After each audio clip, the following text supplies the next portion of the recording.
Apologies, Kim. Apologies. I've got to join a cabinet meeting in Kirklees. No problem. I think portfolio holders might be under a great deal of pressure today. Yeah. Okay. Okay.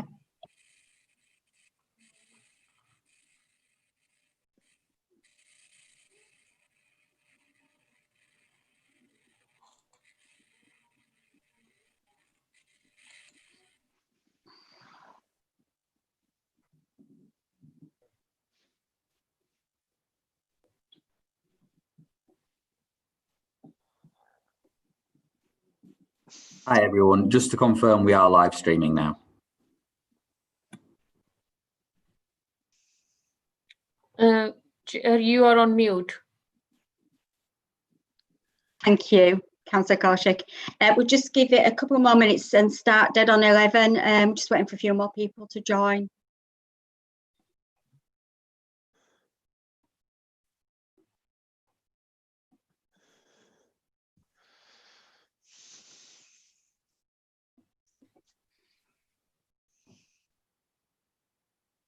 I suppose the only benefit of being on Zoom is a lot of people wouldn't have made it into the office today.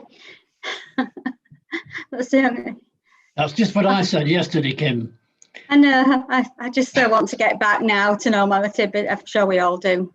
Yep.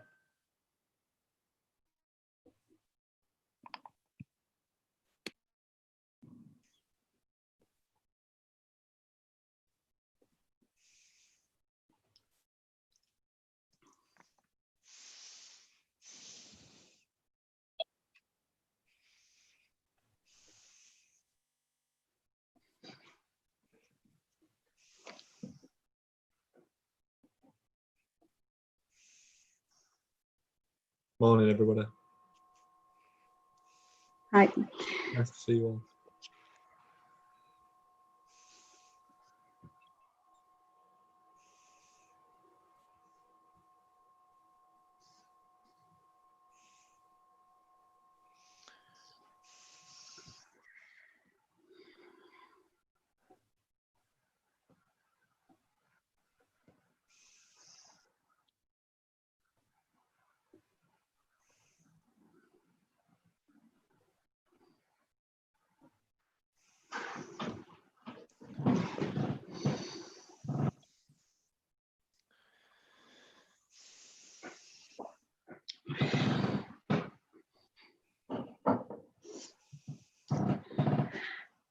Right, good morning everyone. It's 11 o'clock, so we'll make a start. I would like to member you all to the first Transport Committee meeting of the new year and wish you a happy new year, even though we're in difficult and challenging times. And I'm hoping that you've all had a good break over the festive period. Well, since obviously we last met, we've entered another national lockdown with the closing of schools and non-essential retail presenting further challenges. The onset of another lockdown has seen obviously a downturn in public transport usage and has impacted on travel plans across West Yorkshire and, as the weather has over the past few days.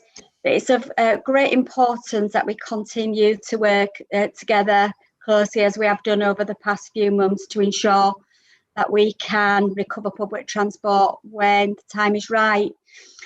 Before I go on to the actual agenda, I just want to say it's with great sadness that earlier this week we heard a passing of one of our valued members of this committee, Councillor Mike Harris. Councillor Harris had held a variety of roles across the combined authority, including overview and scrutiny, and many of us worked with him on those different committees and was recently appointed to the Transport Committee in 2018. He will be greatly missed by his colleagues and us, and it's about, and I just want to say how I valued his support. He was a good member of the Transport Committee. He had an industry background, he contributed well, and was a real gentleman. So we're going to hold a minute's silence, but firstly I'd like to open comments up from colleagues, but starting with Councillor Martin Boat, who is the opposition leader. Thank you, Chair. Yes, it was a great shock, I'm sure, to everybody who knew him, of Mike's sudden illness and equally sudden demise. He'd lost, I think, about 50% of his body weight due to the ravages of the illness. He was somebody, like you say, who knew about the industry, but he also served his community in two capacities. He had been elected in two different wards in Bradford over the period, so obviously served the community. But I'm sure that all our thoughts are with his family in particular, his children, his grandchildren, his wife, but also his colleagues and friends. And thank you for your sympathies to him.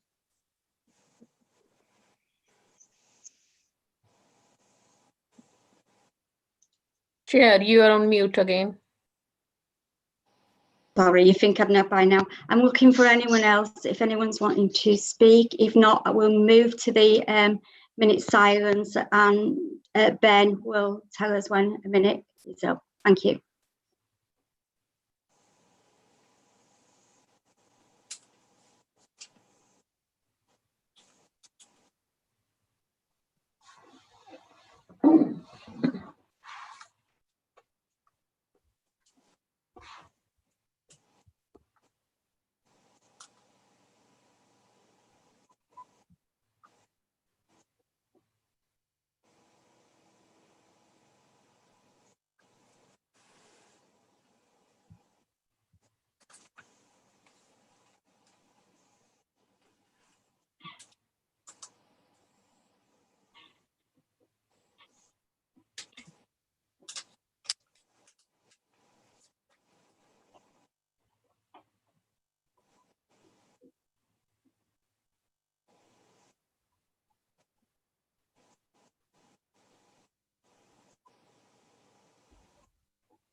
A minute has now passed. Thank you, Ben. So we have got members of the Transport Committee present, and obviously it's been live streamed. We have got the transport operators present. If I could, and directors from West Yorkshire Combined Authority. If you would like to speak, can I ask you to raise your hand so I can make sure that you are able to contribute to the meeting. So we'll move on to the meeting agenda. So apologies for absence, Ben. I've received an apology from Simon Pringle for this morning. Thank you, Ben. Declarations of disclosable pecuniary interests.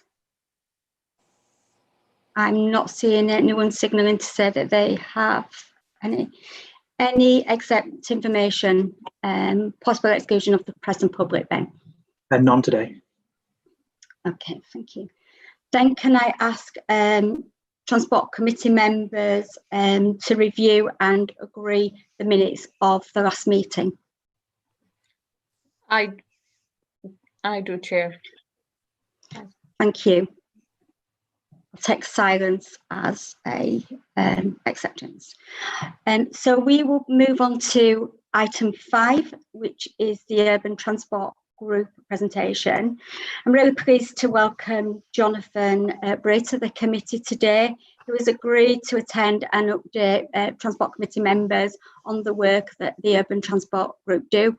They represent many West Yorkshire Combined Authorities across the country and are excellent at producing many publications relating to transport, the environment, housing. I think Jonathan is best placed to update you on their work. So welcome, Jonathan. Thank you very much, Councillor Groves, and thanks for inviting me. Laura, I've got a map that I'd like to put up on the screen. Are you able to do that? I think governance services officers have that in hand. Great. Okay. So also, how long do you want me to speak for, roughly?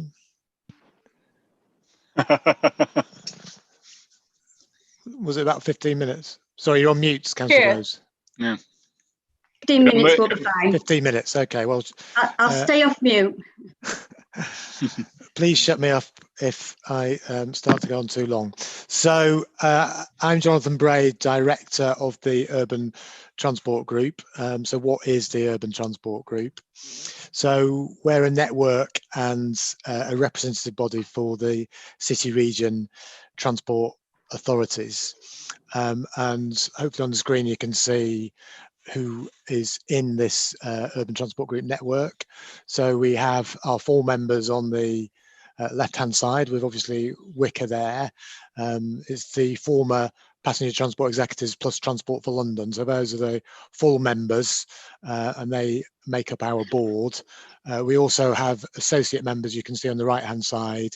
So Strathclyde, Nottingham, West of England, Tees Valley, and Transport for Wales. It's actually got another one as well. We've got Northern Ireland, should be on there.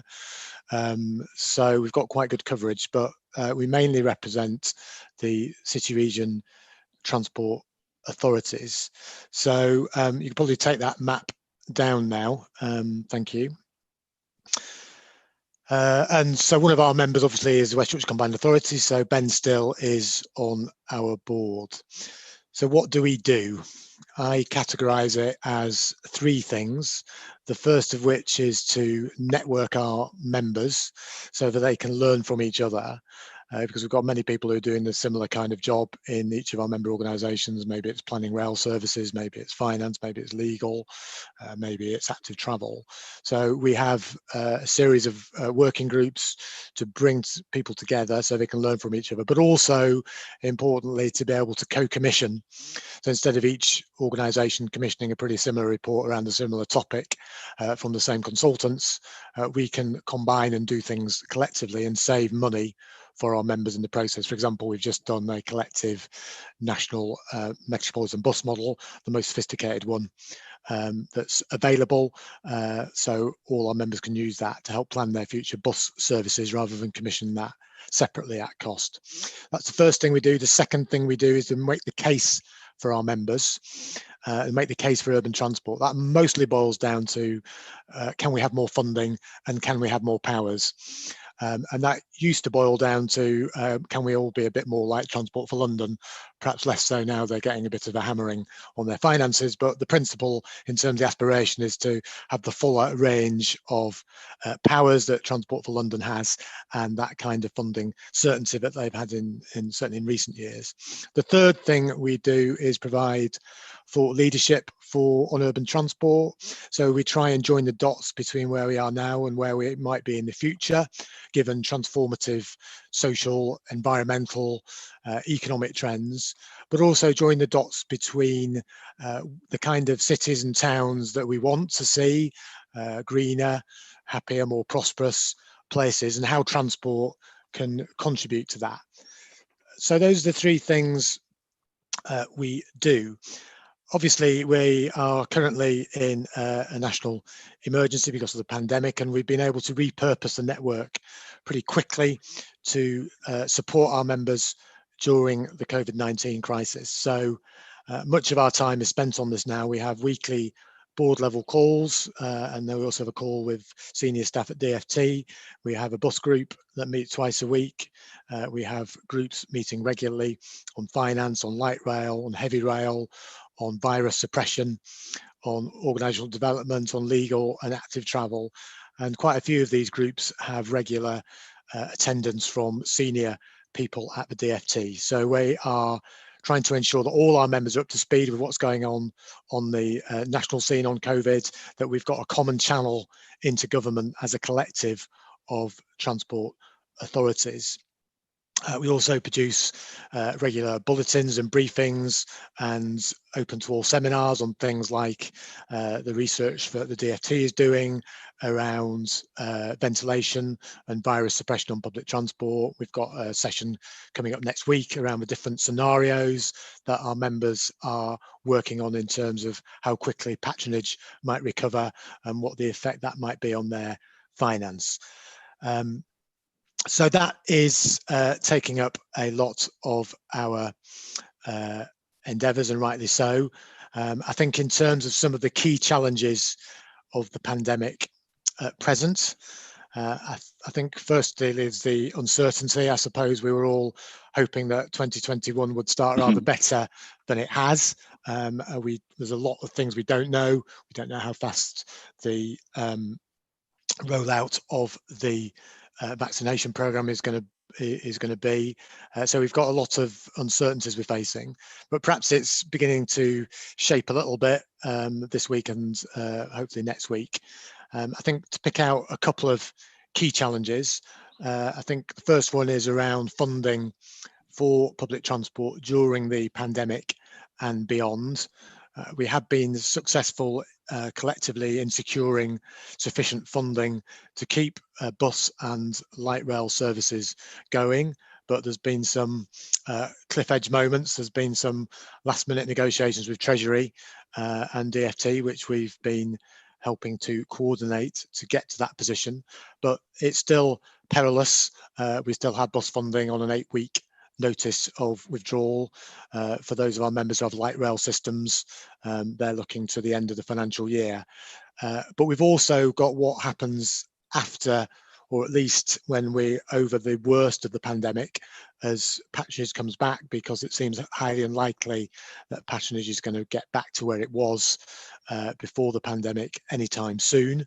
And how are we going to maintain sufficient funding from government to give us that support, and how are we going to ensure also that some of the better things that were on their way from government are maintained. So we have this 5 billion commitment for bus and active travel over the next 4 years.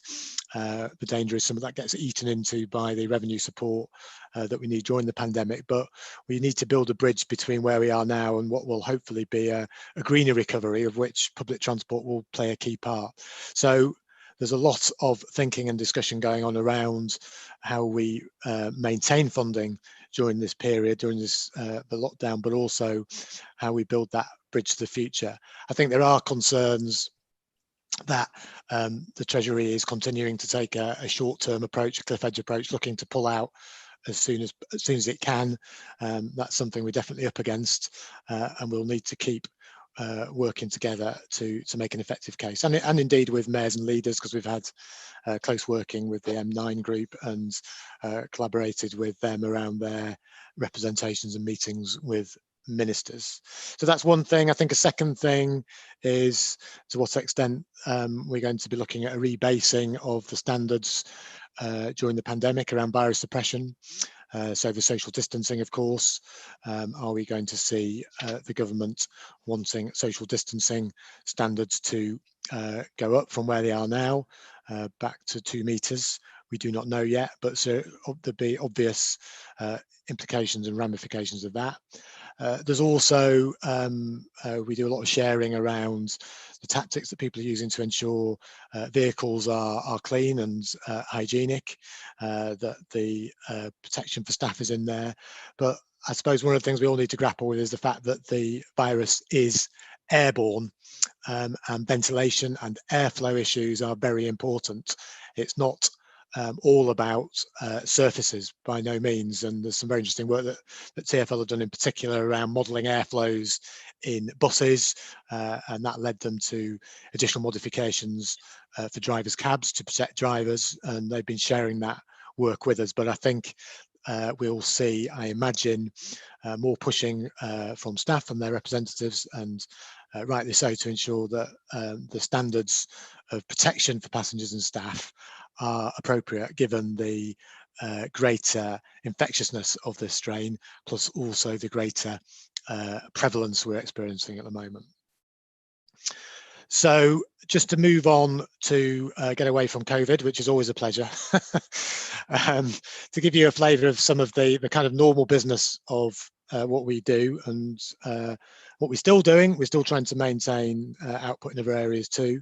So just to give you a flavour of some of the other kind of work we've been doing.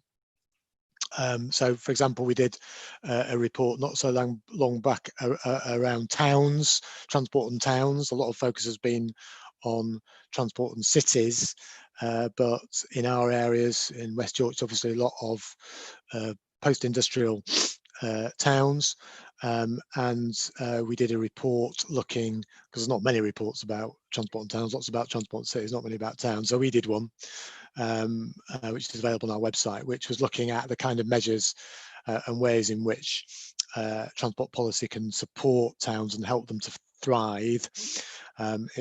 It concluded that there was no kind of magic bullet here. It's a combination of approaches you're going to need, but there are things that transport can do. For example, transport is often a major employer in all sorts of different ways in towns, from logistics to bus drivers, to taxi and PHV drivers.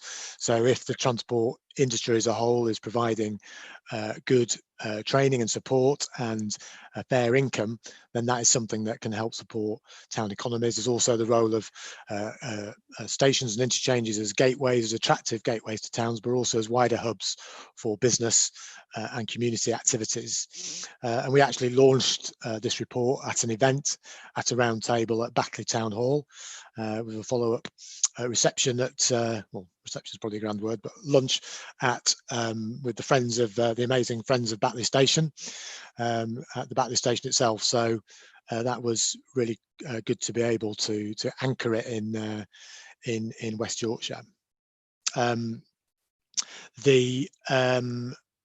We're also moving on to do a report this year, which we're working on around transport and suburbs, because again, there's not really much out there about the role that transport can play in suburban transport policy. A lot of the time we talk about transport, we're actually talking about city centres. So we like to find things where we're not just repeating things, that we're looking for what's next and what will be helpful to our members. They can take our reports and they can say, hopefully they say it's good, but if they don't, fine, but at least we've put the base layer in, and then people can look at how that might be applied and what's relevant locally. Another area we're working on is around decarbonisation, the climate imperative. So, for example, there we have kicked off a series of work streams around decarbonisation of urban vehicle fleets. So we've got one we're setting up around the decarbonisation of public service vehicles, bin lorries, and all the rest, which I know Leeds has been doing some good work on, but also places like Nottingham too, which are part of our membership. So we want to set up a working group on that. We've got a working group around the zero emission buses. The government's pledged to introduce 4,000 zero emission buses and help fund that. So we have a working group on that. We're liaising with the DFT, and we're hoping that the outcome of the way they're going to provide this funding will be something that is favourable to the city regions. It's looking that way so far, fingers crossed, and that the funding for these buses will come to us rather than the operators. Can't definitely confirm that, but that's what we're hearing so far. And we've done a lot of work around making the case for that's the way it should go. We've also got a working group around the energy, the infrastructure that's going to be required to supply the green energy to where it needs to be. If we are talking, which we are, about electrifying all vehicle fleets, all cars, buses, everything else, then we need to get sufficient green energy to where it needs to be. And I think the danger sometimes is the government tends to work with the private sector, but it forgets about the role of city regions. So we're trying to join the dots, as I was talking about before, between what we're doing in transport and other areas like energy and the built environment, which we'll need to do if we're going to achieve these very, very ambitious targets for climate reduction. And the other thing I was going to say around what we've been doing on climate is we've also been doing some work around how we can join the dots between what we're doing on the built environment and on transport. And my favourite example of this is from London. So Islington Council has worked with London Underground to use waste heat from the Northern Line to provide heating to local council estates. And to me, that is simple, but it's genius because there's so many wins there. But it also shows the importance of joining the dots between what we're doing on transport and what we're doing in other areas too, like housing. And I know Leeds has been doing this around the putting in the district heating infrastructure at the same time as improving the urban realm and introducing more bus priority. So we want to do more around that sharing of approaches where we're not just stuck in our separate silos, because, as I say, we will not crack this problem of the climate targets we've set ourselves without working much more closely across these silos. So I'll stop there because my stopwatch says that's 15 minutes and 2 seconds. Thank you, Jonathan. And I think it's really useful for members to know that all this material and information that you produce is available to them, and actually UTG can be good support for people in the districts, and duplication should be stripped out, and we should be sharing best practice. And I think the UTG are very good at doing that. So questions or comments from members? Councillor Buckley. Thank you, Chair. Just a quick question, actually. Mr. Bray was very interesting there about funding and the Treasury and all this aspect of it. When the virus emergency comes to an end and the subventions from the Treasury finish in some form or other, obviously some people will want that to continue in some form and at a higher level than the Treasury would want to do. But is his anticipation that this will be in existence at the end of month X and then will stop the following day? Or does he anticipate some kind of a taper system? Thank you. I think certainly the Department of Transport are looking at a more transitional arrangement, which they've called recovery funding, which originally they were hoping would come in because originally the assumption was social distancing. I know it sounds a bit almost comical now, but social distancing would end on the 1st of April and everything would start to get back to normal. But I think that's been realised that that's unlikely. So now they're talking about June. So the DFT's proposition is that there is additional recovery funding, which could go on for quite some time. But also their hope is there will also be the additional capital funding that the Prime Minister has promised, the additional 3 billion for bus. And so you might get a rosier outcome around extra investment with enough transitional funding to get us to whatever the new normal is. It may be this new normal is not the same as pre-pandemic, because there was never a kind of point at which bus use was stable. It's always been going down. But at least that strategy from a DFT, I think, makes some kind of sense. It's a reasonable approach on funding. The challenge is the Treasury is not necessarily bought into that. They're much more along the lines of always looking at short-term arrangements and a more cliff edge approach. So there's a lot of water to go under the bridge yet, and we and politicians and councillors and leaders will need to continue to make the case as the months roll on. Thank you, Jonathan. Any more questions or comments? No. Well, Councillor Ball. Thanks, Chair. Yeah, thanks for the presentation, Jonathan. You mentioned a few times there about the carbon impacts and things on transport schemes, particularly for our area. Is it UTG who monitors the carbon impacts or benefits, or is that a WYCA remit? That's more WYCA. I mean, we do not get involved in what our individual members do. Our individual members are our bosses rather than the other way around. So we don't do that. We only do things when it's something across our members, or it's generic, or it's collective. So we do help with data to help share data between our members, but we wouldn't get involved in a kind of granular level of what each of our members are doing. Thanks. Thank you. I can't see any more hands raised. So on behalf of the committee, I thank Jonathan for attending this morning, and I'm sure members will contact you if they need any more information. But thank you for updating us on the work of Urban Transport Group. Thank you. Thank you.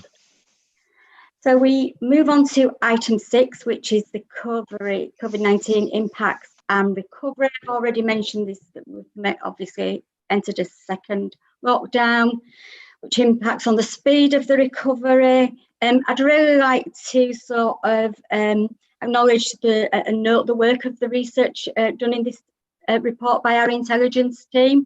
And the report was, the intelligence was gathered over the phone, so actual conversations took place right across West Yorkshire with different age groups, so quite a thorough consultation.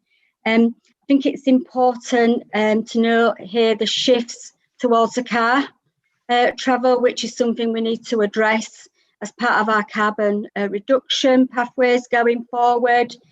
It's also positive to see that confidence in using public transport has grown since the start of the pandemic, and that cycling and walking levels remain higher than pre-pandemic. Looking through the modes, rail government is underwriting the cost of a full service for 20% of the passengers. Since the latest lockdown, that patronage is down to 15% on rail. Full bus services is running because we need to get all our key workers and our critical workers to work, and hoping that won't be reduced. And that's around 25%. I'm going to hand over to Dave Pearson, our Director of Transport, and Liz Hunter, who is our policy. Sorry, Liz, I always want to call you Director of Policy. Okay, thanks, Chair. I'm sure Liz can cope with that. Does she get a pay rise? Okay. As the Chair said, it's sort of in terms of the background to this, what these reports have been doing over the months that we've been doing this, is to try and bring you up to speed as much as possible in terms of what the current status of the transport network is, what the research that our colleagues through the telephone survey are gaining in terms of people's views and thoughts around transport during the pandemic, and what actions we're taking on how the transport networks is performing. So there's quite a lot of detail in the report, and the Chair sort of set the scene. This is a very fast-moving environment, as you probably appreciate, and I think just a couple of points around the position we find ourselves in today. So as we all know, we're in some fairly significant lockdown restrictions with potentially a tightening further on the horizon. That's reduced demand for public transport significantly, as you would expect, but we are maintaining bus services for critical worker journeys, and I think it's fair to say we have had a letter from the government this week, sort of saying we do need to be prudent and efficient in terms of the resources that we're deploying. So we were having conversations with bus operator colleagues around how we can do that, but still maintain a network of services that get people to and from work, and that's got to be the priority of the next stages of this particular scenario. I'll touch on the next report about some of the finances and some of the issues that Jonathan raised in his presentation. The other thing that we are aware of is that, like similarly, the government has gone to the rail industry, and there will be some slight reduction in rail services from next week as well, just to try and adapt the resource to the demand, essentially, and sort of looking at how that's been done over the coming weeks. In terms of the next stage of the lockdown, well, I think we're all working to mid-February as being the sort of key decision point about whether the schools go back, and where the pandemic is in terms of infections and hospitalizations at that particular point, before seeing what might happen in terms of restrictions beyond that point. Yeah, I think we're in full lockdown mode at the moment. and I'll stop there. I'll happy to take any questions as to the actions we're taking. All I would say is, and I think Jonathan mentioned it in his presentation, there's still quite a lot of discussion around the precautions that are made on public transport to suppress virus transmissions, and there's probably still further work that needs to be done in terms of changing some of those precautions and the guidance that comes with them. So we are in a changing environment, and we will work with bus operators, rail operators, and government to do what is necessary to take us through it. Okay. Any questions or comments from? I've got Councillor Homewood, Councillor Buckley, and then Councillor Bolt. Thank you, Chair. Yeah, just following on from what Dave was saying there, I just wanted to check about any potential changes to services. I know it says in the report that we're looking at the demand and whether short-term adjustments might be made to services. Certainly, I've had contact from some residents in Kirklees who are concerned about potentially seeing reductions in bus services that's going to mean they struggle to get to work or to hospital appointments and so on. And obviously, I know it refers to short-term adjustments, but obviously the concern would be as well if services are changed or removed, they might not come back in the same way. So I just wanted to double check as to whether actually any changes had been made, whether they were still under consideration, and if that does happen, what the process will be, how will we be the public be informed about that? Changes haven't been made to bus services since the lockdown restrictions started at the beginning of last week.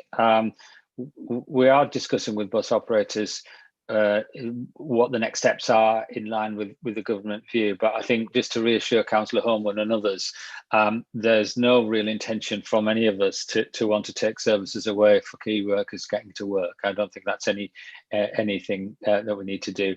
There's a financial angle on this, to be fair, because some of this is government saying, well, look, we need to make sure what money's being spent here is being spent prudently, and that we're not basically paying for empty buses going around the streets. But I think our view at the moment is that most of the bus services that are running are needed. There may be some efficiencies on the margins of that, but there's no intention to take any routes away or to take any services away in any significant form in the current stage of this lockdown. So I think that's where we are with that, but we'll obviously keep things under review. I think the other thing that we are very mindful of is that we do actually need people to be able to access their vaccination appointments, and that's a key factor that people will need to use public transport to get to their vaccination appointments. And we are having discussions with our colleagues in the health service and the councils to ensure the public transport network serves that need as well. So we're not going to rush to make any sort of swinging cuts and changes at this particular stage, because whilst use is very low, the people who are out there using it need it. Yeah, and just to give Councillor Homewood some assurance on that, and I know he's obviously read all the papers, but obviously every political leader across West Yorkshire has signed a letter to Grant Shapps, just really articulating how important the bus services are to us, and we wouldn't want to see any cuts. Councillor Buckley? Thank you, Chair. Two brief comments and a question, if I can. On page 15 at 211, a reinforcement of the campaign undertaken to encourage people to wear face coverings. We know why that's being done, and we know the situation we're in now. Just a brief comment on that when this is over, perhaps that could be definitely stopped immediately. Because there is a section of society who don't like wearing masks for various reasons, and it's just one other reason not to get the bus. So when it can be done, I think it should be done. And then on the following page at 16, 218, and the active travel neighbourhoods, and just bringing in the question of consent there. I think consent's very important, that we don't just have traffic displacement and so on. And then if I can, the question was, at again on the same subject actually, the way of measuring the investment ranging, the great difference in return, 120 or 990 for every pound, and how is that monitored and measured, please? Okay, Chair, shall I? I'll take the first question, and hopefully Liz can help on the monitoring of investment. Clearly, we are following government health guidance around face coverings. We are aware that there is a lot of concern amongst the general public that some members of society are not complying, and we're doing our bit to reinforce rather than enforce, because we don't have enforcement powers, and neither do our public transport operators, to reinforce the position on wearing a face covering. Whilst I fully appreciate what Councillor Buckley is saying about that at the earliest point possible to remove this as a requirement, and obviously we will follow health guidance on that. I think we just need to be a little bit mindful that one of the things we and the public transport operators will have to do during the period when we're working our way out of this situation is to maintain public confidence. And one of the things that comes through quite strongly, and it comes through on the market research that we mentioned in the paper as well, is that people need to feel that public transport is clean and that they are protected from general virus infections as well. So there's probably the right moment to take away the face covering requirement. Whether or not that's on day one or whether that's further downstream, well, we will take the health advice on that. I don't know whether, Liz, do you want to come in on the active travel neighbourhoods and the and monitoring on the investments? Yeah, thank you. I think the as you say, it's very much about, on the first point, about the engaging the community to want these changes to happen, and I think there's some good examples of that. And certainly the Department for Transport has reiterated its expectations around consultation for some of these kind of active travel schemes. So it's a good point. Your second question about how we measure the benefits. This is about trying to understand the number of people using the scheme and then quantifying the impacts for them as individuals and then for the kind of societal benefits from that. So there's lots of assumptions in these transport assessments, but what it's trying to do is think about the reduction in things like congestion, because people are on their bike rather than in their car, therefore the reduced emissions, both air quality and carbon, and also then, as I say, the health benefits to that, so the individual who've chosen to cycle instead. So it's trying to quantify those impacts. The Department for Transport has a well-established way of doing that, but I think we're always learning how we can better look at quantifying transport benefits, and it's certainly something that we continue to talk to the department of to make sure that we think whether we've got the right values in doing that. But that's basically what goes into the assessment. Councillor Ball, thank you. Councillor Ball? Yeah, thanks, Chair. And I think one of the outcomes of today is I've learned a new word here, because in 2.24 there's an increase in ridership. Something I've not come across before in this context. And staying on 2.24, and I think the point that's raised there is something that we need to bear in mind, that where we can show a demonstrable revenue benefit for communities, and we've had this in various capacities. When I worked on developing the Way of the Rosa cycle route, we were able to show the tourism benefits of cycle tourism, which is massive on that. So on utility cycling and commuting, if we can put that in monetary terms, and in health benefits as well, it helps to sell it. One of the points there at the end is if the schemes enable safe and utility cycling, and I think that's something again where I think WYCA have been a bit lacking, that we've been developing capital schemes, but in order for them to be safe for the future, we need to ensure that the district authorities or the landowner, in the case of the partnerships with the Canal and Rivers Trust, are committed to maintaining them in a safe and usable fashion. As we see in the current weather, the cycle superhighways have their own de-icing machines, which are essential to keep people using active travel and keep them off the roads if they need to. But other schemes, such as the canal towpaths, don't benefit from that level of winter maintenance or indeed any maintenance. And I think that is a negative on the investment. Yeah, so can we have a look at that when we're investing in new schemes, such as the canal scheme in Huddersfield, that there is an agreement that from the moment it opens, it will be maintained, both in terms of litter picking, glass cleaning and other matters.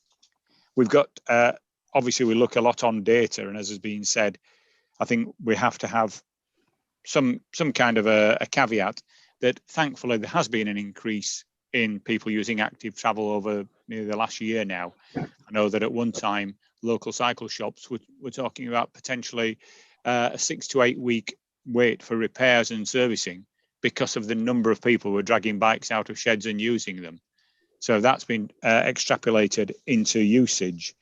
And again, that comes out in 2.19, where we see that the Castleford to Wakefield Greenway has an increase in use of 102%. I'm always skeptical, you know, there's damn lies and statistics. Having cycled this before there was any work done on the Castleford end, because it comes out near a very nice cafe there, it was unusable. I had to walk probably the last 2 miles. So there will be a massive increase. So what are we using for baseline data? And again, you know, let's see some numbers. On that scheme, it's just a shame that the Castleford to Wakefield Greenway is not being delivered as was the original intent, i.e. Castleford to Wakefield. Because after section 1, sections 2 and 3 go via Methley, which is Leeds, I think, as far as I was aware.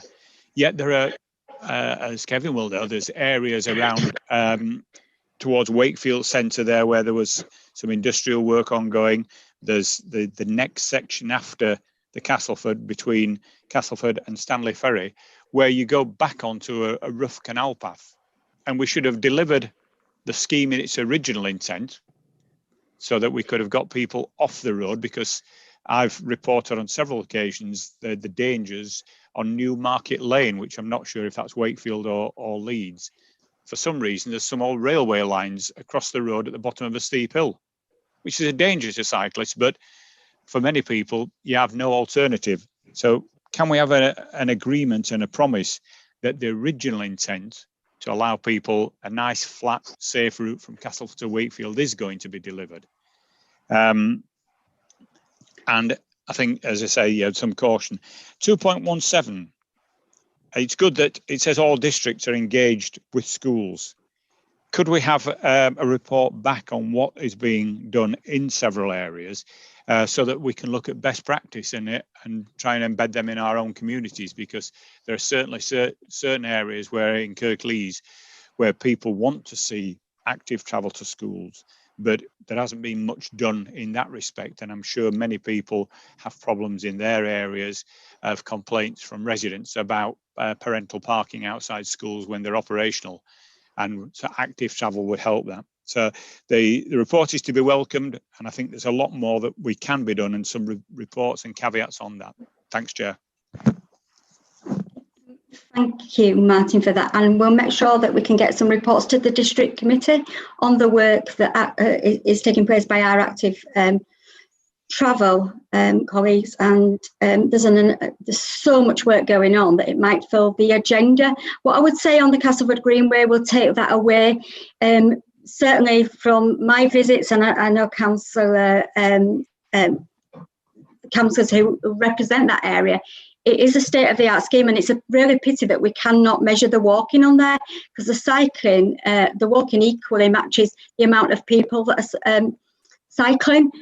So a really, really good scheme, but I'll get some feedback on that. I know Councillor Swift is on the call, and just wondered if he wanted to come in on Castleford Greenway.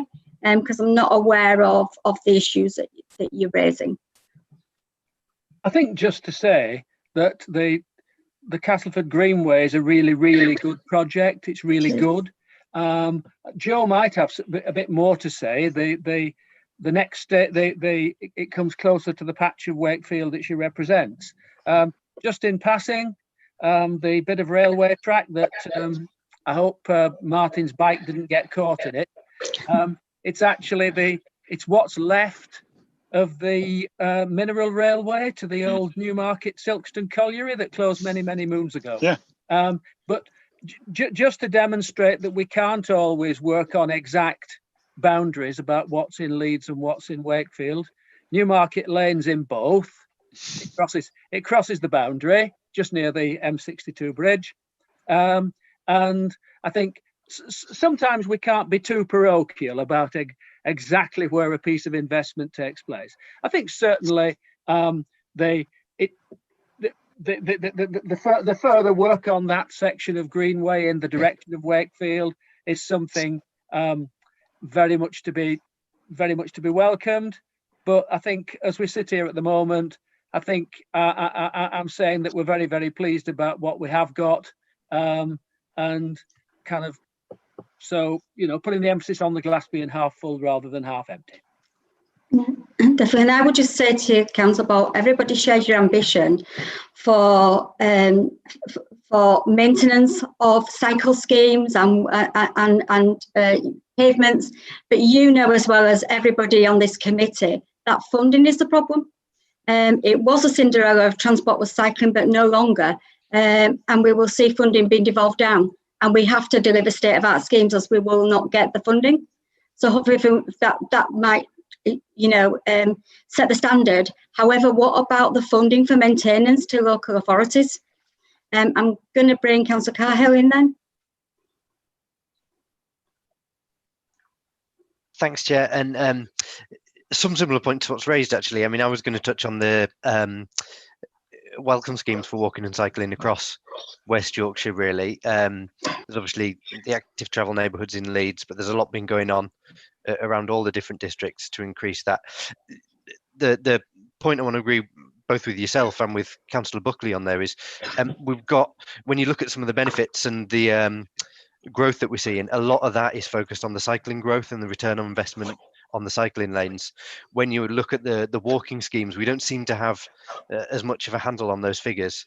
And when you look at some of those schemes like the active travel neighbourhoods or like, as you say, the greenways that allow for both cycling and walking along those, I think we need a real understanding of how we get a handle on the growth and the benefits around that walking, and that's around the reduction of emissions, as Liz said, the health of those walking, the health impacts of the cleaner air that you'll have in some of those neighbourhoods, the safety of some of those streets when you take away some of that rat running and speeding traffic, but also that economic benefit to local high streets and local centres, because that could be life-changing for many small towns and districts across of which we've got across all the districts. In Leeds, we've got a number of small towns as well as obviously the city centre. And I think we really need to get a grasp on how that goes. I mean, evidence from other areas, Waltham Forest, when we had the presentation previously to Transport Committee, showed that the removal of cars from an area, and it showed that these schemes don't just have displacement of traffic, they do actually reduce the number of vehicles going through an area, was encouraging more people to access their local high streets and to walk and shop locally. I think those benefits we really need to get a handle on so we can see these schemes going. I understand that's more difficult, but that's something we're really going to need to understand to know how we prioritize these schemes, because walking schemes can be reasonably low cost, but it's my understanding from the evidence I've seen elsewhere that the benefit of those can outweigh many of the other schemes we're having, especially around local communities in a number of ways, and we really need to have a handle on that. And I think Manchester are doing some good work, so we'll probably have a look at what they're doing and see if there's anything we can learn through best practice. Councillor Campbell, thank you, Councillor Cahill, for that. Can I just echo Councillor Bolt's comments in relation to long-term maintenance? And I appreciate what you said about council finance. but it has been not just on cycling schemes or walking schemes. It's an issue with local authorities, full stop, in that as authorities, we're always pretty good at doing capital schemes because we get a grant, but we've never actually put money in the budget for long-term maintenance. And it seems to me that it's a reasonable point that if we're actually going to do these schemes, there has to be some way of identifying how and who looks after it, because certainly with a number of the walking and cycling schemes, they are extremely popular, and I suppose if the things are popular, they wear out quickly, and it's one of those areas that I feel we need a much more proactive approach. And when these schemes come forward, I think we need to be able to identify, in effect, the revenue cost. Thank you, Chair. Thank you, Councillor Campbell. I don't know if the board recalls, but we did have a conversation around, and it's later in the agenda, the zero carbon lens on road schemes, and now how we need to apply that through all the schemes that come to the Transport Authority.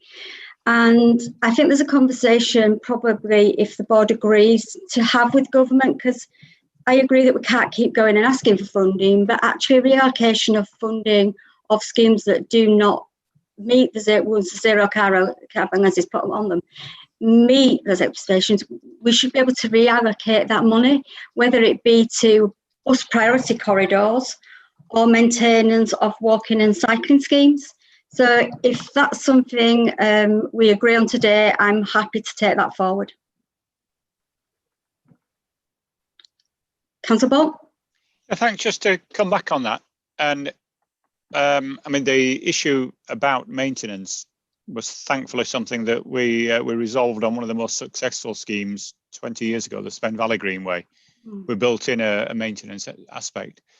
But if we're building roads, and again, looking at Kevin and the success that Wakefield have had, yeah, they've had the Wakefield Eastern Relief Road, the new Southern Relief Road around the retail centre, and many other major they managed to find the maintenance to sweep and everything else roads.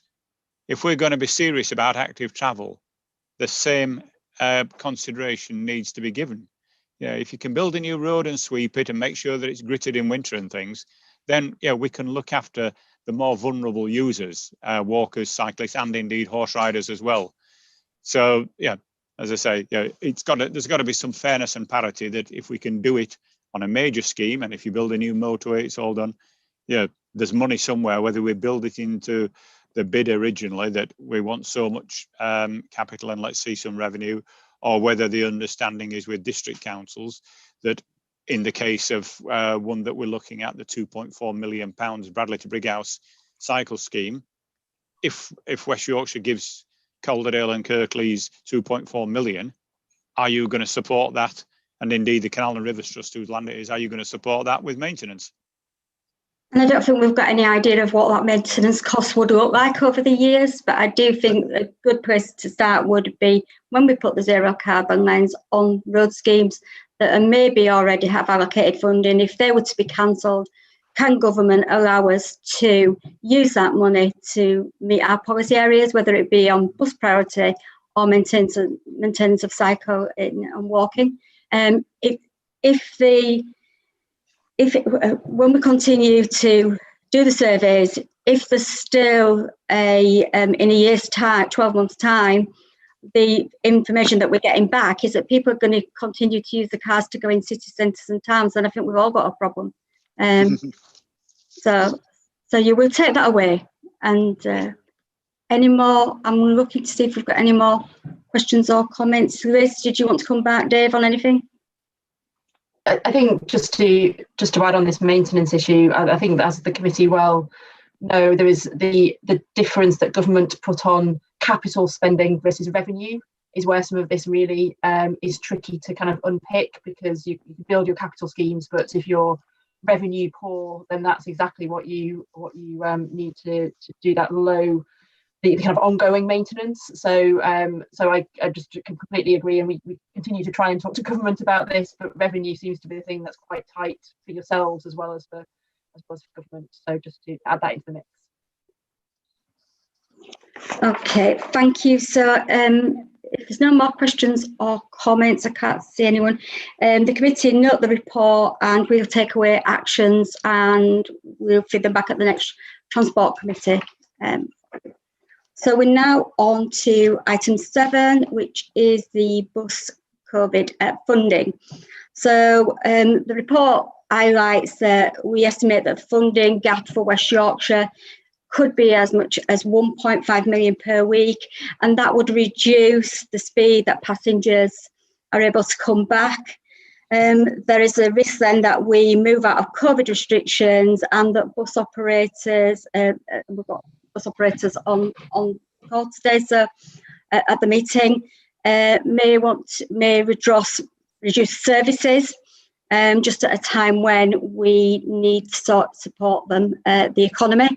And that was part of the reason for going to the CA to ask all leaders across West Yorkshire to write to grant sharps and make sure that we do secure the right amount of funding for the economic recovery, and that we do have a strong network. We're also writing a response to Greater Manchester's latest franchising consultation. They are deciding on whether they are going to pursue that or put it on pause at the moment just because of COVID. But once that's finalised, we will share that information with you all. So I am handing over to Dave and Liz again on this report. Okay, thank you, Chair. And as you just set out, and as Jonathan Bray set out earlier in the meeting, we have a lot of unknowns as to how the pandemic will pan out in terms of bus services, and in particular, this gives us lots of financial uncertainty as the Combined Authority is about to set its budget for the coming financial year. So what this report's doing really is setting out the financial issues and the context in which the Combined Authority will set its budget for next year, and subject to the Combined Authority sort of consideration of that in a couple of weeks' time. I think where we are is we've probably got to assume the status quo and then see what happens from there on. But as Jonathan Bray mentioned earlier, the emergency bus funding that's keeping the bus network on the road now is under an 8-week notice period, and at some point that notice period will be triggered. The Department for Transport and the Secretary of State for Transport have said there will be some recovery funding beyond that period, but we don't know how much, and in particular we don't know whether that's enough to bridge the gap. And as the chair said, you know, we've done some fairly detailed analysis, and that whilst that gap will close or reduce as more people come back to the bus, I think it's fair to say that bus patronage will not get back to the levels it was in 2019 for some time to come. So we're facing a funding gap. We need to manage that in the way that safeguards bus services for our communities, and safeguards a healthy and viable bus service going forward. And we've set out plans to develop further the partnership approach which we've taken so far. So I think we know what we need to do. We know how we want to take it next. There's lots of uncertainties about how much money's available and how the funding is going to map out, and can't really answer those questions right here and now, or even in time for the Combined Authority to set its budget. We might know more later in February and March as government declares its hand a little bit more on the finances, and as we see how the pandemic's moving to the next stage. So we'll keep you as members up to speed with where we get to with that and how that's developing. But at this stage, it's really just for your background and information and just context really for the budget setting process that we're about to go into. Thank you, Chair. Okay, Councillor Scullion. Chair, I am particularly worried about our bus services and the recovery of our bus services. Actually, I do think that the bus services somehow seem a bit more of a Cinderella than the focus that there's been on the rail services. And I'm particularly worried about young people and their returning to buses in the future. I see lots of evidence here in a semi-rural area of young people buying cars for £500, removing themselves from public transport entirely, and how we actually get those people back. And I think part of the recovery has got to be about the environmental message and the other things that we've talked about in this committee. But I would really urge, sort of strengthen your hand in terms of leaders, council leaders and transport leaders, in terms of lobbying the government. I am worried about cliff edge. I'm worried about the future, obviously, of commission services and indeed some of the small operators going bust. I think we really, really need to do, as a transport committee, we really need to push this. Yeah, I share your concerns, and that's why I went to the CA to lobby the leaders, and every political leader has signed that letter. We don't have a tram system. We are not like Liverpool and Manchester. We have 1 million more people, I think, than Liverpool City region. We are dependent on bus. It's the way forward. We need to grow the network, obviously challenging times, and if COVID restrictions in place, even more challenging. But I can't emphasise enough how important bus is across West Yorkshire. A lot of us serve communities who have only 50% car ownership. And for those people to get to work and stay in employment, it's so important that we do support. But I get your support, and that we even back that up with a letter from this Transport Committee to Grant Shapps. Councillor Bolt? Yeah, just a point of clarity, please, Chair, just on what you said there, that the letter is signed by every political leader. And yeah, whilst it's signed by the leaders of councils, if you could just clarify, in Leeds, the leader of the Lib Dems has signed it. But I think that's the only opposition. Oh, and Rebecca signed it in Bradford. Why haven't, as you say, if it was going to be the leaders of all the political groups or all opposition groups and whatever, I mean, Neil can enlighten us on what the situation is in Leeds numerically between Liberals and Conservatives, but there just does seems to be a mismatch that it's, yes, all the leaders, but is it supposed to be the leaders of all political groups signing it? Just some clarity, please. So leaders who attended the CA signed it, and I believe if you would like to contact the leaders of the party that you represent, that they have also written separately as well to support the first letter expressing their concerns. Thank you. You're welcome. Anyone else would like to comment on this? No. Chair, just to point on Councillor Scullion's emphasis on young people, which as I'm sure many members are aware, at the last meeting you approved fair deal proposals for under 19s. We have a number of different ways of identifying the fact that generally under 25s has got to be the priority in terms of promoting public transport use, both in terms of to address the environmental issues that Councillor Scullion raised, and also that particular cohort of people will be looking for work and looking for employment and education. And I think it's key for lots of reasons that we try and bring those young people back to public transport. We'll work very closely with the transport industry to do that. And those fares are going to be crucial in all of this, and I think obviously that's what we've nailed down. And I thank the operators for the support of young people on the hop, skip and the jump 60p. Right, so hopefully we'll be able to launch that sooner rather than later. Yes, we'd like to have been able to do it we would. in February, but that's not looking possible. But no. Let's see what happens in terms of schools going back. Thank you. Any more questions and comments? If not, we'll note the updates and we will write on behalf of the Transport Committee to support the leaders' letter to Grant Shapps. Okay, so we're on item 8, which is rail matters. So we're welcoming back the work that the rail team has done on the West Yorkshire rail strategy. This focuses Sorry, Kim, just a point of clarity. Sorry, I didn't see. Sorry, Martin. Sorry, I didn't see you. No, just what you said towards the end there, that we were going to write the recommendation on the item on buses, was just to note it. The writing is in the next item, I believe. Okay, right, okay.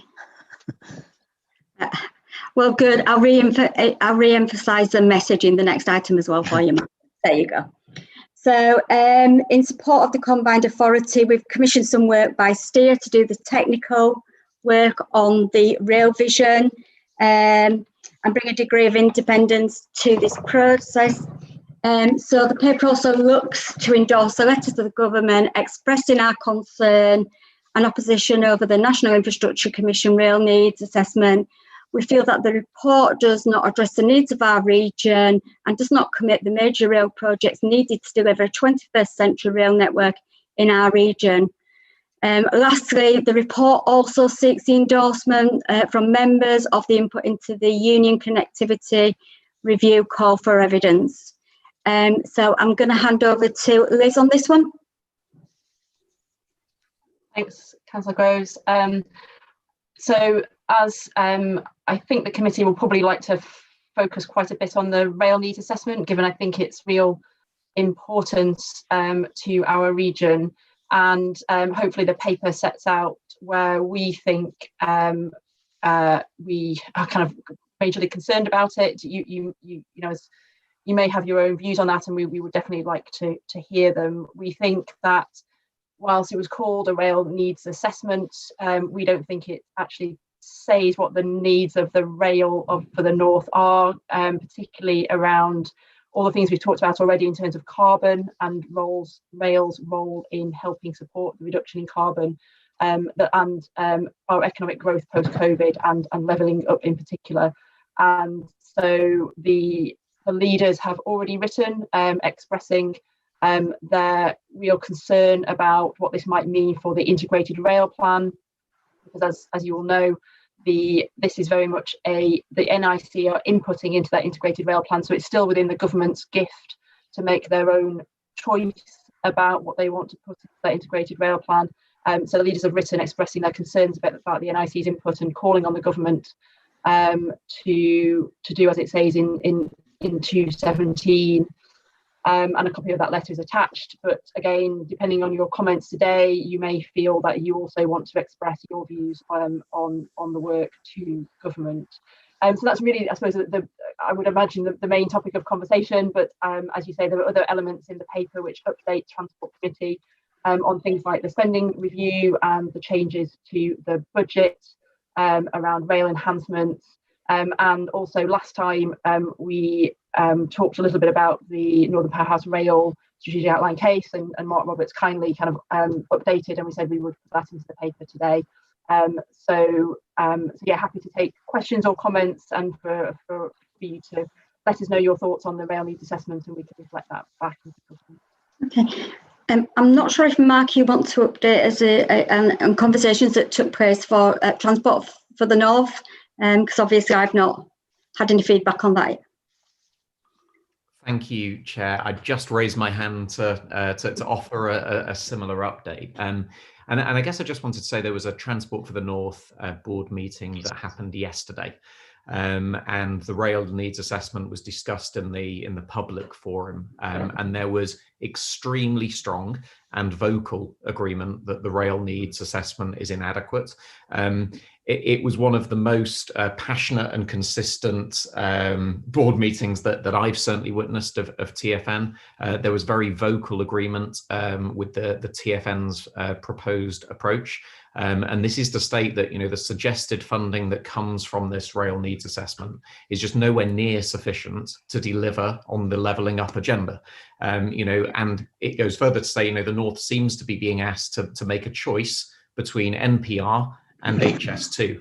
And also, given the overspends that are happening on HS1, it feels like the North is being asked as a region to contribute to solve a national problem that has been caused by overspending in stations such as London Euston. And I think, concerningly, none of the scenarios in the rail needs assessment would deliver NPR in full.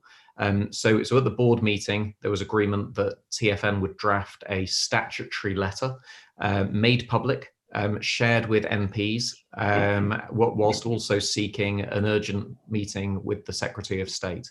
I think, just also now speaking on behalf of the LEP, a similar paper to this is coming to the LEP board next week, and businesses across the region through the LEP, I think, also feel very strongly about this, and we are intending to write our own letter to make similar points about the rail needs assessment. So I'll pause there because it's the rail needs assessment part. There is a slightly other update from TfN, but hopefully that context is helpful, Chair. Thank you. And I'm going to bring Councillor Mulhern in because I'm sure she's going to talk about Leeds Station. And when I was reading the report, I thought there was a page missing. Councillor Mulhern. Sorry. I was just really, I was raising my hand. I was applauding the actions that have been explained by Mark in terms of the letters that are going to be sent both from businesses and from the leaders. Absolutely, couldn't agree more. It's unacceptable that our area is going to suffer because of overspends elsewhere when we've had historically massively underfunding in our rail needs for this region. So just really wanted to applaud what's already been set out, and I think I'll leave it at that for now, if that's okay. Any more questions of Councillor Ball? Councillor Buckley. Is it me first, Chair? Yes, Councillor Ball. Yep, thanks, Chair. Yep, I support what's being said and the submission of the letter. As a Transport Committee and the other work that we've been referring to, if I could suggest that we include a paragraph on protecting former rail corridors. It's something which has been, I mean, I've asked various people about this for probably 2 decades now, going back to Rosie Winterton and Ruth Kelly when they were in post, that in order to deliver future projects, we need to protect former rail corridors. Now, there's been talk about reversing beaching nowadays, but they often serve a great purpose. Obviously, we can use them for mass rapid transit. We can use them in the short term for active travel. But as part of rail needs and the future development, we need to be asking government, whoever that is, and as I asked Rosie and Ruth about this, that we need to see national guidance and national moratorium on developments on former rail corridors so that we can bring these forward for transport, for rail, light rail, mass rapid transit. I mean, if you look at Ordnance Survey, there's almost an existing rail corridor from Leeds to London on former rail lines. And I think we should be adding to what the letter says by saying that it's been spoken about recently, so let's get our cards on the table that we support the preservation of former rail lines, and we want government, whoever's in there, to see that in terms of national policy and taking action. Thanks. Thank you, Councillor Ball. Councillor Buckley. Yeah, thank you, Chair. Yes, I agree entirely. And I think I've mentioned this before, but when we had a meeting about probably 6 years ago, something like this in Leeds, and a consultant, a railway expert, said after the meeting, I actually said to him, well, what do you think will happen about the different legs, the Manchester leg and the Leeds leg? And bearing in mind, it's all that time ago, I assumed he would just say, oh, well, of course, the plan is to do them both and all this. And he just turned around to me and he said, oh, the Leeds leg will be cancelled. And that was all that time ago. And it's such a depressing thought. And we made a great mistake at the time because we should have all said, start the work in Leeds and work south. And we didn't. And it's such a shame. And just reading this report here at 2:13, it references Birmingham. And of course, if we're not careful, if you look at this, Birmingham's going to get HS2, that bit of it. It's going to get an east-west high-speed link and enhanced links to the to their airport. Well, bully for them. But what about us? You know, we really do need to press this hard. I agree. Definitely. Thank you for that. Any more questions or comments on this? Now, such an important issue, and we've got all those major projects, and definitely Leeds Station. Yeah. I cannot believe that Leeds Station wasn't even mentioned in the report. Yeah. Second biggest transport hub. Chair, Councillor Swift. I've had my hand up for a little while. Sorry, Councillor Swift. Yeah. Yeah. Now, in contrast, I think Wakefield Council take a much more generous view of the National Infrastructure Commission's assessment. I think we regard it as an intelligent and a useful contribution. And in particular, I think we welcome their approach to the issue of priorities. Now, where we see the priorities actually is in precisely some of the things that have been mentioned over the last few minutes. We see the priorities in terms of East-West. We see the priorities in terms of Transpennine upgrade. We see the priorities in terms of doing something about all the various capacity constraints that exist on the current network. Mention's been very rightly made about Leeds Station. And it's important to note that these kind of things they're not chicken feed schemes. This isn't just like a small extension to a local car park. The new platform Zero alone at Leeds came in at a rather mouth-watering 170 million. And we're going to be talking about similarly big amounts if anything's ever done about the much needed problems on the eastern approaches to Leeds. So we welcome in Wakefield, and Wakefield's reservations are known to WYCA. We welcome the prioritisation of local and regional investment over the long distance. Now, I know it's well known that Wakefield regards HS2 as a bad thing, but this particular report doesn't specifically say that they don't want to do it. What they do make clear is that they don't want to see the vital local and regional schemes squeezed out by the very, very big ticket commitment that HS2 would mean. And the report does introduce this kind of slightly unwelcome, but nonetheless very real issue that priorities do play a part in determining what gets done and what doesn't. And if there's a straightforward, unqualified commitment to HS2 over the other schemes, then what will happen is that because of its sheer size and because of the length of time over which it has to be done, HS2 itself and all the different connections, because there's a lot of other work that gets pulled in order to connect places properly to HS2 that would come out of the Network Rail budget. So we do welcome the overall report. There's a hell of a lot in that report that does actually warrant discussion that goes well beyond the time available in this meeting. But simply in relation to, I think it's the recommendation at 1.2, I think that's where Wakefield need to express our reservations and for us to say that we do actually think that there's a great deal in the National Infrastructure Commission's report that does warrant attention, and I don't think we would go in all the way in terms of a knee-jerk reaction against it. Thank you, Chair. Your comments, Councillor Swift. Any more questions or comments? So we need to know Councillor Bolt's helpful suggestion, I think, in terms of protecting local lines, disused lines. I don't think anybody would disagree on that.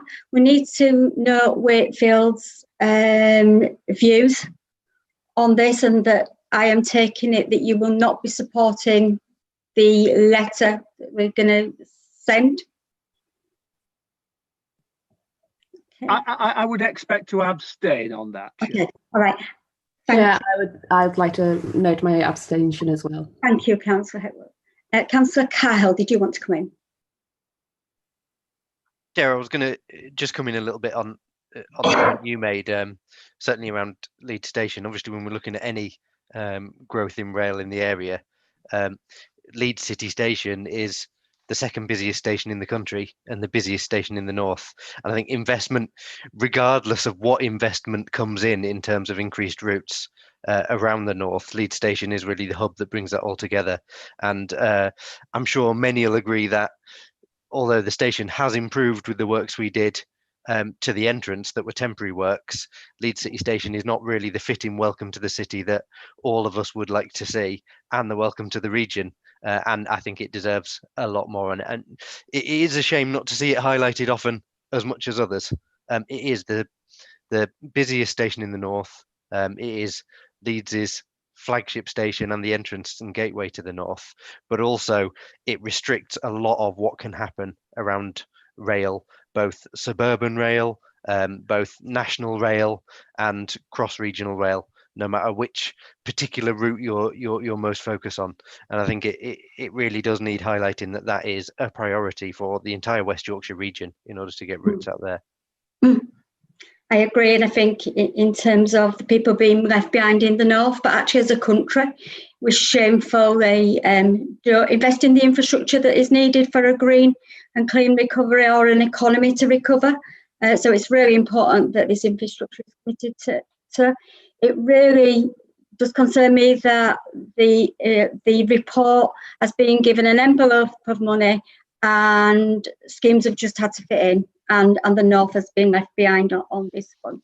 I just want to ask about the Williams review as well, because actually the industry have always said that they need a guiding mind over the whole of the rail recovery.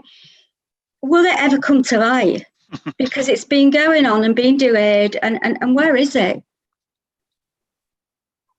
Good question, Councillor Groves.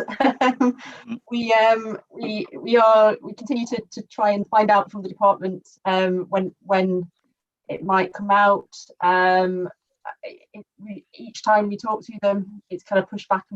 I think, as you say, quite a lot on the government's agenda at the moment. We will ask again, but I don't have an answer because I don't think they probably know themselves as to what date they've got to put something in the public domain. But you're right, I think there's a lot of expectation from our perspective in how the Williams review and whatever government do from that can help sort many of these problems out that this committee has put out before. So we will ask the question again, and I'll try and see if I can get some answers out of the department. The other thing on the paper that I wanted to raise in terms of Network Rail, I've lost £1 billion in terms of schemes, but actually I haven't seen any schemes taken out. And surely if those schemes are staying in and costs escalate due to supply chains and Brexit, then who's overseeing all of that? And will there be further cuts to the north in terms of what we need from the rail infrastructure? Thanks, Councillor, and if James has any more insight than I do, then he is on the call. I think they're still working through what that change, that the decrease in the billion will mean for the rail enhancements programme. I think this is this control period, so they're having to think about how they do that within the next few years. I don't think there is a list of schemes that have therefore fallen out because of this. It might be just cutting back of scope of the list. But we've put into the report what we found out from the department before Christmas. So, like I say, I don't think we have a list as yet as to anything that will kind of fall out, and hopefully it is about being more efficient. But we shall see, and we can update the committee if we find out more. Okay. Does anyone want to comment on the union review? If not, I'll ask the committee to accept the recommendations with Councillor Bolt. Yeah, just put in the chat just for clarity. I mean, you were saying you were going to note my suggestions was we add to the letter about. That's fine. Thank you. So fine. Okay, so we'll move to item. Sorry, Councillor Bolt. Sorry, I know you wanted to move on, but just very quickly, I just wanted to quickly respond, if I can, to a few of the points that have been made. I think the question about whether it's regional or long distance rail is the false choice. I think we need both, and the benefits of both HS2 and NPR are that they do increase regional capacity. So for areas like the one I represent, where we were identified quite a long time ago as needing additional rail capacity, but the existing Leeds London route wouldn't allow it because of the load that it already bears, then we need to free up capacity locally as well as get those long distance routes in. And it shouldn't be about a choice of either or. Our area deserves this investment and needs it both to reboost the economy as we're coming out of the pandemic, but also for the longer term benefit of all of our citizens across West Yorkshire and beyond. And the other bits that were missing were those kind of long distance routes north of Leeds, heading up through York and then off into Scotland, which again are kind of missing from that National Infrastructure Commission assessment. So really it's about how we together fight for our region and for all of our citizens to get that investment across the economy that benefits them for employment for the longer term, but also to get the rail and public transport capacity that we all need locally as well. The final point really, in terms of tackling the climate emergency, if we are seriously going to get people to shift from flying to using rail as an alternative both for domestic travel and for near European neighbour travel, then we need to have that investment in the long distance rail provision as well.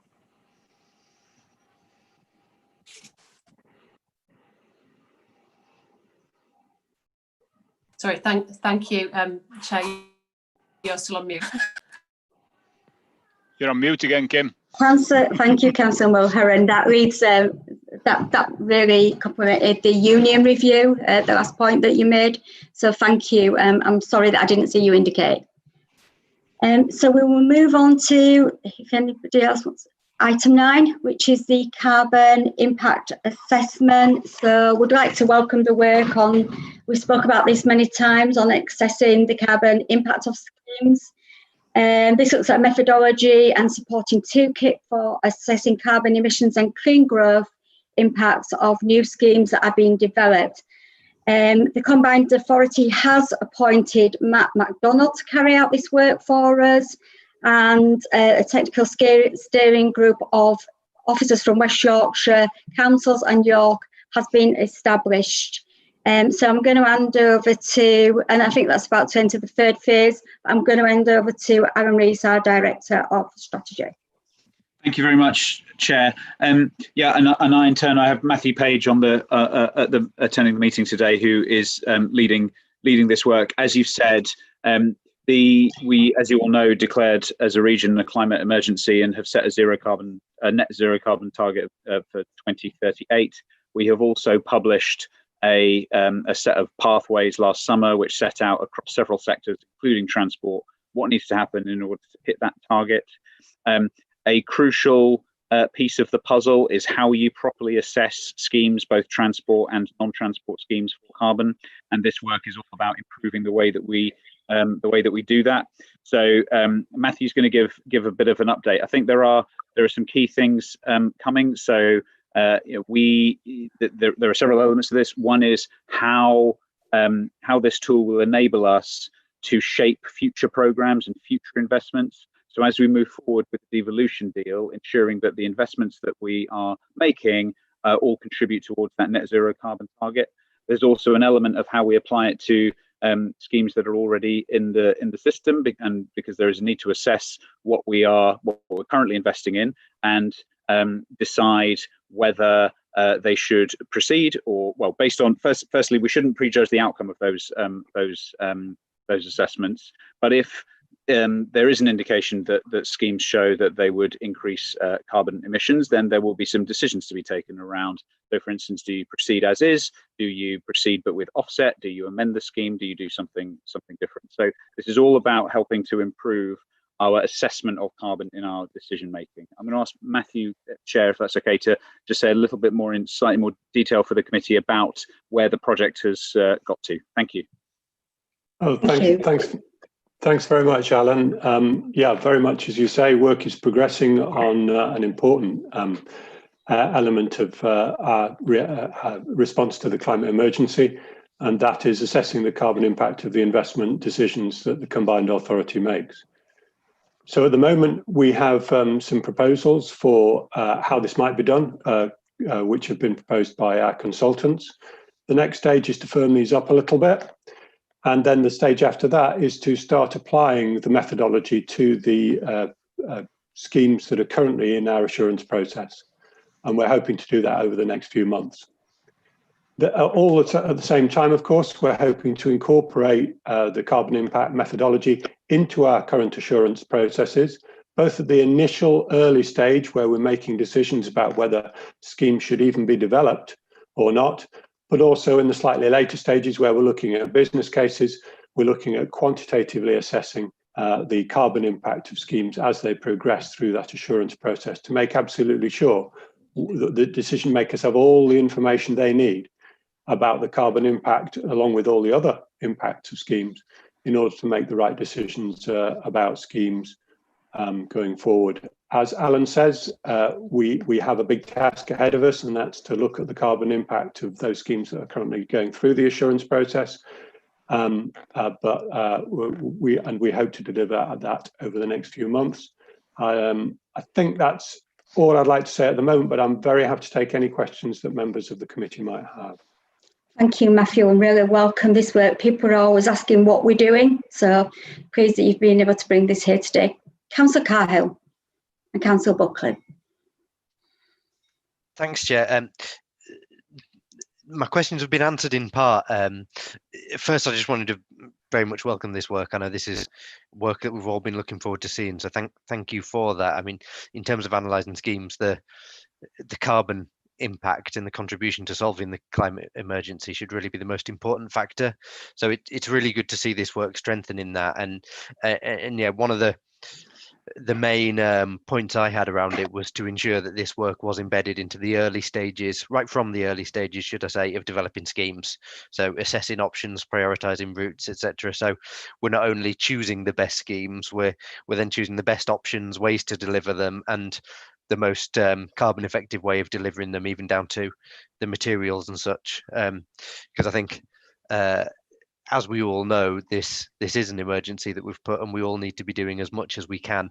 Therefore, rather than just choosing one scheme or another, it's about then getting the best out of the schemes when they're on the ground.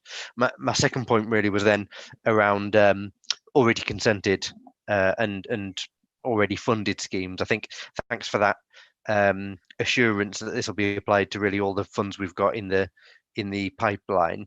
I'm obviously very conscious that time is of the essence on this agenda, and the best time really to start moving to a better recovery is now. So if evidence does suggest changes to schemes, if schemes do, as commented, not progress beyond particular stages because of this, what will we be doing to ensure that we keep the funding for some of those schemes, use it for different options, or use it for what would be better schemes? Because we don't want to effectively go back to stage one of saying, well, this scheme may not pass this test, maybe it wasn't the right scheme for the option. Where do we then go in order to ensure we can keep using that money, rather than go straight back to phase one, think of another scheme, go to a business case and have to go cap in hand again to look for another solution? Would you like me to address that one, Chair? Yes, please, Matthew. Well, we're very much in negotiation